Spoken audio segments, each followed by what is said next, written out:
Hamıya salam. Bugün trenddə olan tezbazar pizza reseptini sizinlə paylaşmaq istəyirəm. Bunun üçün bizə 1 stakan süd, 2 yumurta, yarım stakan bitki yağı, 1 stakan yarım un, qabartma tozu və duz lazımdır. Yumurtanın üzərinə 1 stakan süd, yarım stakan bitki yağı əlavə edib və çırpıcı ilə çalıram.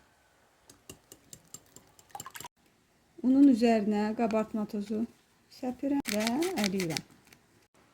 Bütün ərzaqları qarışdırandan sonra belə bir duru xəmir alınmalıdır bizdə. Sonda xəmirə biraz da duz qatırıq ki, xəmirin duzu olsun.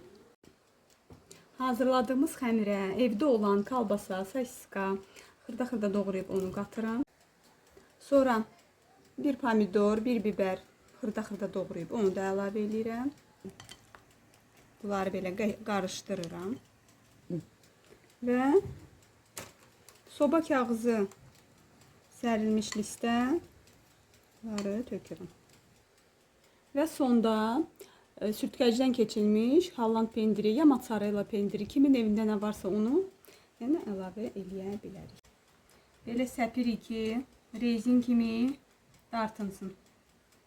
Və pizzamızı qabaqcadan isinilmiş 180 dərəcə sobada 20-25 dəqiqə pişiririk.